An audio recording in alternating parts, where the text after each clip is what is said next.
এই মুহূর্তে যে খবরের দিকে নজর রাখবো, উত্তর কলকাতার একটি উচ্চ মাধ্যমিক স্কুলের প্রাথমিক বিভাগের ছাত্রীদের শ্লীলতাহানির অভিযোগ উঠল বিদ্যালয়ে কর্মরত রাজমিস্ত্রিদের বিরুদ্ধে। অভিযোগ, শৌচাগারে যাওয়ার সময় ছাত্রীদের চকোলেট বা লজেন্স খাওয়ানোর প্রলোভন দেখিয়ে বিদ্যালয়ের সিঁড়ির নিচে নিয়ে যাওয়া হয়। তারপর কুপ্রস্তাব দেওয়ার সাথে সাথে শ্লীলতাহানি করা হয় বিদ্যালয়ে। ডাফ উচ্চ মাধ্যমিক বালিকা বিদ্যালয় প্রাথমিক বিভাগের প্রধান শিক্ষিকাকে জানাতে গেলে বিদ্যালয় থেকে নিবেদিতা ছাত্রীকে বহিষ্কারের হুমকি দেওয়া হয়। তারপরই নিবেদিতার পরিবার সহ অভিভাবকেরা একজোট হয়ে ক্ষোভে ফেটে পড়ে। স্কুল কর্তৃপক্ষের বিরুদ্ধে নিষ্ক্রিয়তার অভিযোগও তুলেছেন অভিভাবকেরা। প্রথমে স্কুলের সামনে একজোট হয়ে বিক্ষোভ দেখান। স্কুলের প্রধান শিক্ষিকার পদত্যাগের দাবি জানান কয়েকজন অভিভাবকও। ঘটনাস্থলে ব্যাপক উত্তেজনা তৈরি হয়। পরিস্থিতি সামাল দিতে সেখানে যায় শ্যামপুকুর থানার পুলিশ। পরবর্তীতে সঠিক বিচারের দাবিতে শ্যামপুকুর থানায় এসে লিখিত অভিযোগ দায়ের করে অভিভাবকরা। অভয়া মঞ্চের প্রতিনিধিরা সামিল হন এই আন্দোলনে। বিদ্যালয়ের অন্যান্য ছাত্রীদের অভিভাবকেরাও সঠিক বিচারের দাবিতে থানায় বাইরে জমায়েত করেন। পরিস্থিতি সামাল দিতে বিদ্যালয়ের বাইরে পুলিশ মোতায়েন করা হয়েছে। শুধু তাই নয়, ঘটনার পর থেকে গোটা এলাকা থমথম করছে।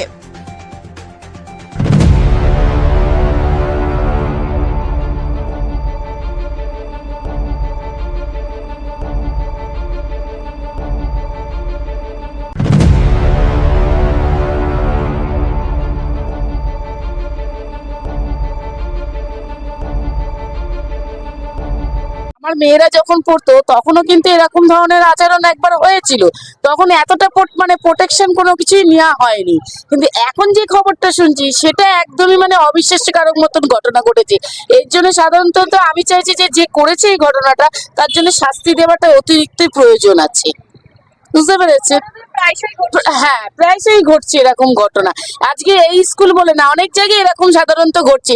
আজকাল মেয়েদেরকে তারা কে প্রোটেকশন দেবে? সবসময় কি আমাদের পক্ষে কি প্রোটেকশন দেওয়ার ক্ষমতা আছে? কারণ আমাদেরকেও তো তাদেরকে ছাড়তে হবে। তারাও তো নিজেদেরকে তৈরি করবে, তাহলে কিভাবে? সবসময় কি আমরাই সাধারণত নিয়ে ঘুরে ঘুরে বেড়াবো নাকি?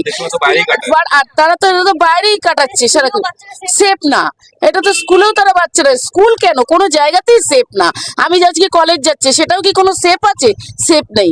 এই যে মেয়ে আজকে যারা ডাক্তার ইঞ্জিনিয়ার হচ্ছে তাদের কি কোনো সেফ আছে? এই তো কিছুদিন আগে একটা ঘটনা ঘটে গেল আরজি করে, সেটাও কি কোনো সেফ হয়েছে? কোনো তো সেফ হয়নি। সে ঘটনা যেরকম সেরকম মূল্য হচ্ছে সেই রকমই ধরনের তো হয়ে যাচ্ছে। তো এটা অতিরিক্ত খারাপ ধরনের ঘটনা। আমার মেয়ে স্কুল থেকে পাস আউট হয়ে গেছে, যেহেতু শোনা মাত্রই আমি আবার ওই জন্য এখানে এসেছি আর কি। সাধারণত আমি চাইছি সাধারণত এই ঘটনার জন্য যে করেছে এটা তো আমরা শাস্তি চাইছি আর কি। শাস্তি না হলে হয় না। এই কবার ছাড়বো আমরা? একবার, দুবার, তিনবার, চারবার নাই ছাড়া যায়, এরপর তো বেশি আর ছাড়া যায় না। সাধারণত এটার জন্য আমি চাইছি যে অন্তপক্ষে তারা শাস্তি পাক। দেখুন, নারীদের নিরাপত্তার দায়িত্ব তো সমাজের।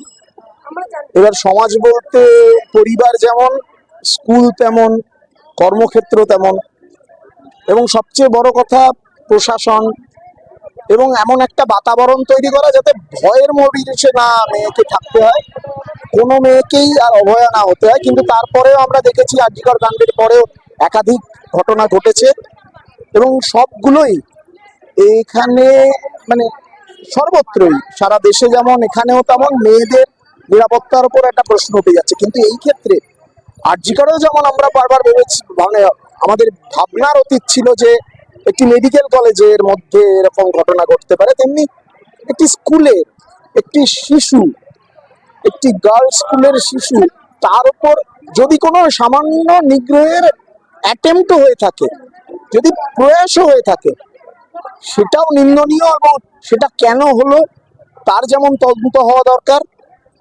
ভবিষ্যতে যাতে না হয় সেটা যেমন নিশ্চিত হওয়া দরকার, এবং যারা করার এই দুঃসাহস পেয়েছে তাদের বিরুদ্ধেও উপযুক্ত তদন্ত শাস্তি হওয়া দরকার।